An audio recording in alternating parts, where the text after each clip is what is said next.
भूल कर भी किसी को ना बताएं अपने यह राज। अपने परिवार के दिक्कत कभी भी किसी के साथ साझा ना करें।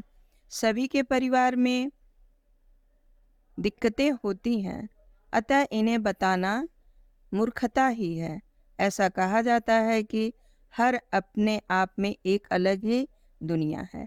इस दुनिया में जो भी हो वह बाहर प्रकट नहीं करना चाहिए।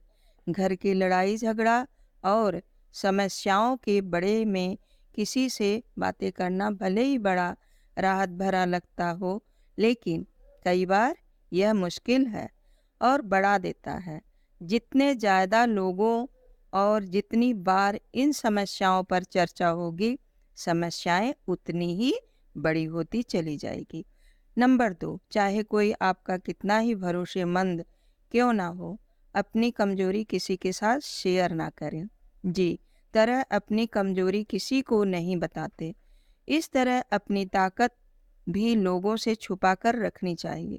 नंबर 3, हमें कभी भी किसी भी शख्स को अपनी योजनाओं को नहीं बताना चाहिए, चाहे वह कितना भी करीबी क्यों ना हो।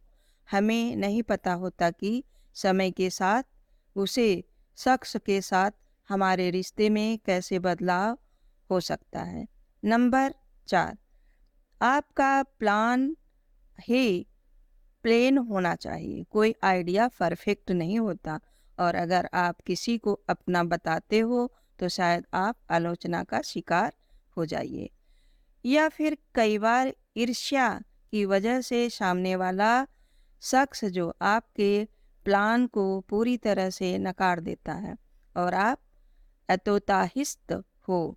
जब तक आपके प्रोजेक्ट अंतिम चरण में ना हो, तब तक बिल्कुल भी किसी के साथ उसे शेयर नहीं करें। नंबर 5, हर किसी की ज़िंदगी में कुछ बेहद निजी और गोपनीय बातें होती हैं। इस बटन को हमेशा खुद तक ही सीमित रखना चाहिए। आपकी नींद, खाना और सेक्स से जुड़े जो भी मुद्दे हैं, उन्हें जग जाहिर न करने की कोई ज़रूरत नहीं है। नंबर 6, अपने उदारता, अगर आप किसी के सामने अपनी उदारता के सेख ही बताते हैं तो इससे बड़ा कुछ नहीं है। इससे आपकी बहुत किरकिरी हो सकती है। अपने उदारतापूर्ण कार्यों का बखान सबके सामने कभी नहीं करें। नेकी कर और दरिया में डाल, ऐसे लोगों से सावधान हो जाना चाहिए। आपसे खोद कर कुछ पूछ रहे हैं। नंबर 8, 7 छोटी मोटी समस्याएं जिनमें चलती रहती है। पति पत्नी का संसार व्यवहार गोपनीय रखना चाहिए। बहुत से मूर्ख लोग अपनी पत्नी के साथ उनका व्यवहार कैसे है यह भी दूसरों को बताते रहते हैं। आप अपने परिवार की बातें हमेशा गुप्त रखें, अन्यथा सुनने वाले तो मजे लेकर जाएंगे लेकिन आप पछताएंगे। नंबर 8, घर का रहस्य। बहुत से ऐसे लोग हैं जो अपने घर में हर किसी की एंट्री कर देते हैं और घर में कोनी कोनी से सभी को अवगत कर देते हैं। जो लोग आपके विश्वास पात्र हैं उन्हें जरूर इसकी छट दी जा सकती है, लेकिन हमने देखा है कि बहुत से ऐसे लोग भी आपके घर में घुसकर उसे देखना चाहेंगे जिनसे आपका कोई खास संबंध नहीं है। हालांकि जी, पर आप विश्वास कर रहे हैं वह कितना सही है यह भी देखना जरूरी है।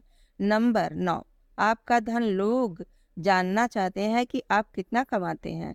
यदि आप सीधे सीधे नहीं बताएंगे तो यह लोग दूसरे तरीके से पूछताछ करके अनुमान लगा लेंगे। हालांकि आप अपने धन को जितना हो सके गोपनीय रखें तो आपके लिए ही अच्छा होगा। इसलिए नहीं कि अर्ज मांग लेंगे और फिर लौट आएंगे। नहीं, इसके और भी कई कारण हैं। धन को अपने परिचित या रिश्तेदार से गोपनीय ही रखने की सलाह दी जाती है, लेकिन ध्यान रखें, अपनी पत्नी से गोपनीय रखें तो वही धन आपके लिए दुखदायक साबित होगा। नंबर 10, दान पुण्य। अपने जो भी दान दिया है उसे गुप्त रखेंगे तो ही उसका लाभ मिल सकता है। गोपनीय दान देवताओं की नज़र में राहत है और जी धन का बखान किया जा रहा है उसका फल निष्फल हो जाता है। मंदिर में दान दें, किसी गरीब को भोजन कारण या किसी भी प्रकार का पुण्य कार्य करें, उसका अपने मुंह से बखान ना करें। यदि आपने इसे किसी के समक्ष जाहिर कर दिया तो समझें वह खारिज हो जाएगा। नंबर 11, गुरु मंत्र साधना और तब या इत्यादि। आपने किसी योग गुरु से दीक्षा ली है तो इसके द्वारा दिया गया गुरु मंत्र गोपनीय रखें। हालांकि गुरु मंत्र कई प्रकार के होते हैं, जैसे किसी ने आपको कुछ ज्ञान दिया या कुछ हॉनर सिखाया है, वह भी गुरु मंत्र है। तो यह थी कुछ ऐसी बातें जिन्हें बुद्धिमान लोग को कभी किसी को नहीं बताते। Thank you for watching. बंद करो से रिकॉर्डिंग।